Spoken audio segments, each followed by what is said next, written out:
Hello and welcome to Tabletop Oddity, and in today's video I'm going to be showing you 7 reasons why I think you should play Star Wars X-Wing. Star Wars X-Wing is a miniatures game originally designed by Jay Little, it's published by Fantasy Flight Games and it was released in 2012. Now it's basically a tactical dogfighting game set in the Star Wars universe. I'm not going to be telling you how to play or any of the mechanics or that kind of thing, it's just going to be telling you 7 reasons why I think you should play it. And yeah, we'll start with number 7, as that seems like a logical place to start. So let's go. Number 7, it's physical, not virtual. And then what I mean by that, obviously, if you're already interested in hobby-related stuff like Warhammer, this isn't going to be anything for you.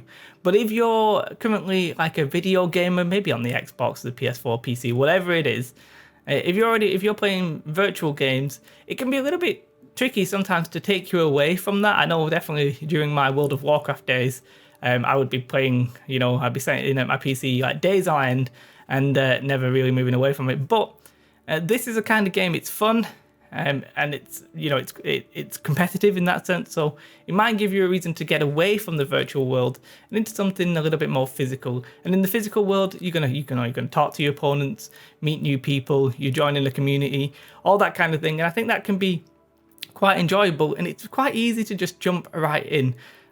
I'm not saying that this will replace video games for you, like it's an older form of medium, of course, but it's definitely something that a lot of people might consider. It's something that really got me back into the hobby universe, is that I just wanted a reason to get away from my PC because I was sat there pretty much all the time. So if that's interesting, it's a physical game, it's not virtual, but you can play using a computer using a program called Vassal. I don't know if I'm pronouncing that right, so if you do still want to keep it slightly virtual, you can. Number 6, size and space. So I don't mean space as in it's set in space, I mean the amount of area that it's taking up. Some games such as like Warhammer, as I mentioned, some board games can take a lot of space. So Warhammer might be like a 6x4 foot table, that's quite a lot of space. And something like a board game, you might need an area where you're going to sit 6 people around a table, that kind of thing. X-Wing miniatures game, you pretty much need a board that's only 3 foot by 3 foot. You'll need a little bit of extra space for your cards and that kind of thing, but I think 3 foot by 3 foot's like quite relatively condensed in comparison to a lot of other games.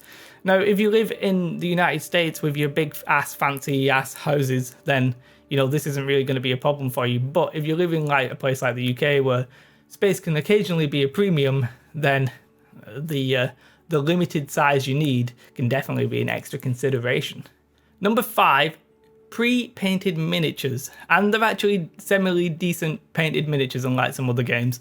Now the pre-painted nature of this might put some hardcore people off the game. If you're already playing Warhammer and you're painting them yourself, or you're playing War Machine and you're painting them all yourself, then you're probably like, I don't really like the fact that they're pre-painted.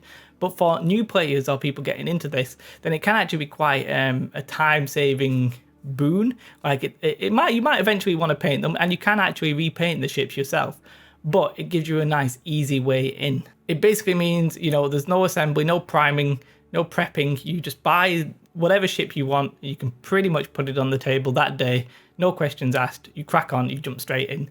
And that's why I think pre-painted miniatures is actually a good thing for a lot of people.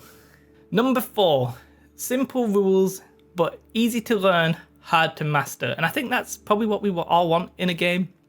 X-Wing is a game you can probably learn in about 15 to 30 minutes, which I think is quite quick. And I think if you've played either a demo game or the tutorial game, then you're pretty much going to already be up to speed.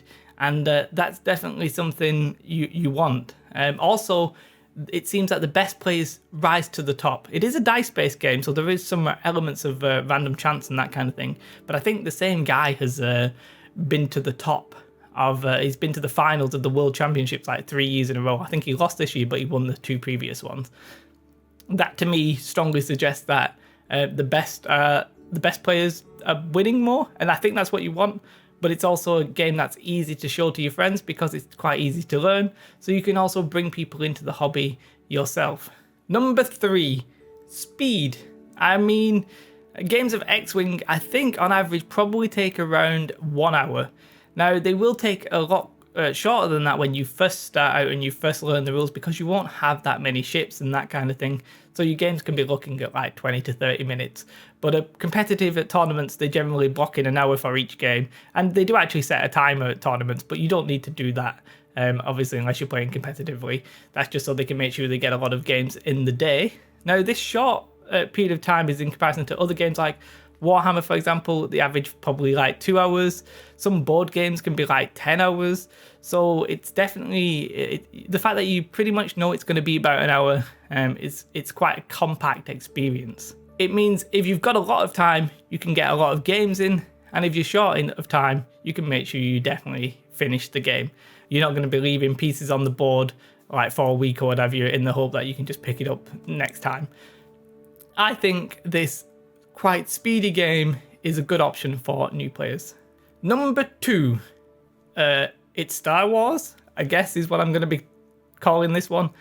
A lot of people may have heard of Star Wars. It's quite well known. It's an intellectual property that's quite respected. It's quite famous. Apparently there's some films and that kind of thing. I've never really heard of it myself. But yeah, it's Star Wars. Everybody knows Star Wars. Most people like Star Wars. There are people like me who I actually prefer Star Trek. Now, I don't want to, be throwing stones or anything at each other. I think they've both got different pros and cons, that kind of thing. There is actually a game that is very similar to X-Wing called Attack Wing that is Star Trek based. Now, I'm not going to be talking about the pros and cons of that game. I haven't really played Attack Wing, so I can't really speak too much about it. It is slightly different. It's not quite as popular, so that might factor into your decision or what have you, but just keep in mind that it does exist. Star Wars, though, it's very well known, and for new people getting into something, the IP can be super important. It's like, if you really like Star Wars and you were thinking about getting into the hobby, then a Star Wars miniatures game, well, that could be right up your street. So do keep that in mind, and it leads to my number 1. Number 1, it's popular and it's competitive. So obviously I'm lumping two things together there, but I think they go together quite nicely. According to sales figures, X-Wing has overtaken 40k, Age of Sigmar, Warhammer Hordes as becoming the number 1 selling game in the miniature collection space. And I think that's a really impressive feat, considering how dominant 40k and Games Workshop had been in the past. Now, this popularity is important as it means you can generally find people to play with. Now, you might not have friends who are into the hobby, and that's fine. But as long as you don't live, say, somewhere like the North Pole or, Timbuktu or wherever, you can probably find a group of people to play with, and that's definitely a boon. So you might be able to go to the city near you, find some shops where people are playing it, because it doesn't take up that much space, so you don't need a massive warehouse to play the game, and you should be able to find something quite local.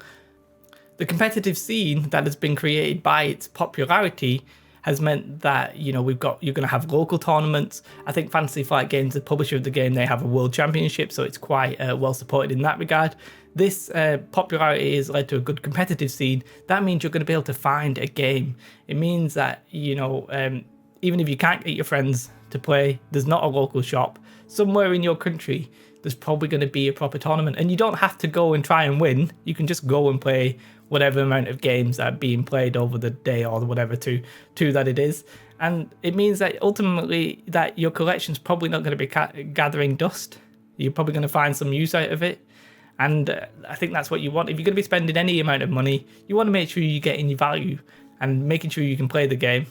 That's important. So that's my number 1. I hope you enjoyed these 7 reasons why I think you should play the X-Wing Miniatures game.